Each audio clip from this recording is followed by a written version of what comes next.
Первым живым существом на нашей планете была случайно созданная молекула робот. Но на самом деле она не случайно была создана. Она появилась, когда катализатор и молекула, которая создает катализатор, соединились вместе. Вот как люди появились. Саморепликатор и автокатализатор. Можете найти эту теорию в Википедии. Так вот, у меня вопрос. Зачем нам воевать, если все люди в будущем будут жить вечно, не страдая, как короли? Мы перестанем работать. Зачем нам воевать? Да, человек появился из атома. Нет никакого магического супа. А кто такой человек? Человек — это биологический робот. Его создал Бог сам.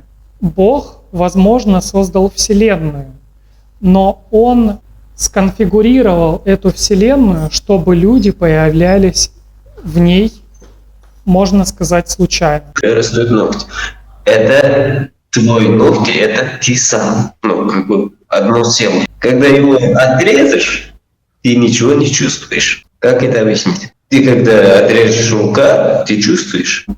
Потому что человек — это программа внутри робота. Ну вот смотрите, Библия, она говорит, что существует один Бог. Но ведь это легко изменяемое объяснение. Потому что я могу легко изменить его. Нет, Бог был не один, Бога было два. Или Бог был моя собака. Когда тебя судят, куда ты идешь? После смерти будет то же самое, что было до рождения. Ничего. Просто программа не работает. Да. И вот так считаешь, и тебе вот ничего не будет после смерти. Да. Вы говорите, существует рай и ад. Но ваше объяснение того, как работает наша Вселенная, является легко изменяемым объяснением.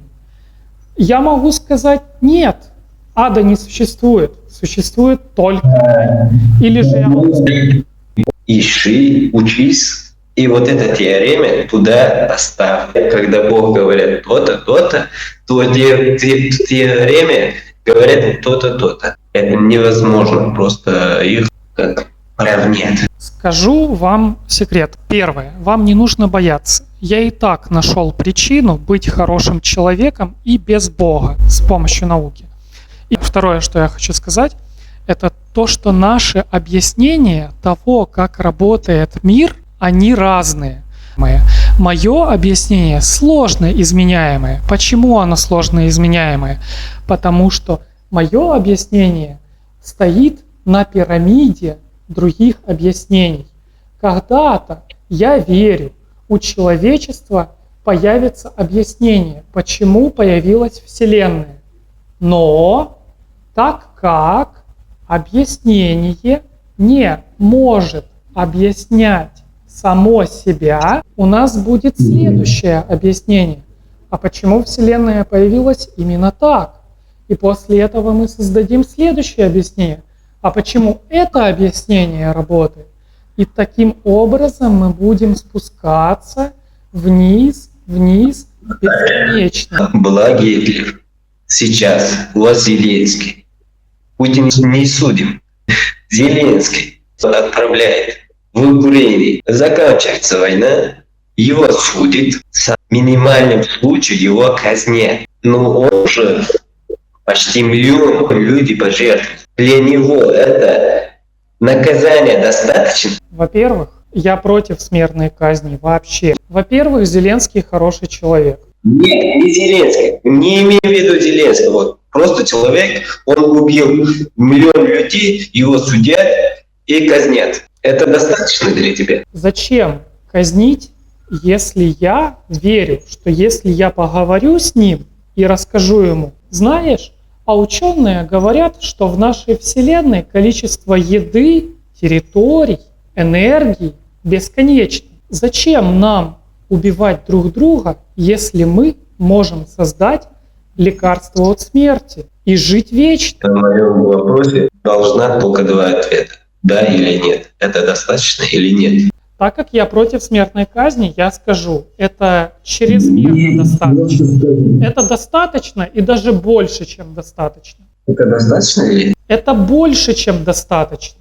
Это даже меньше надо делать. живешь, у тебя родные, близкие, там 10 человек, раз, они из них троих убили. Через 2 месяца из них троих убили. Через где-то года остальные убили. Это для одного человека недостаточно смерть.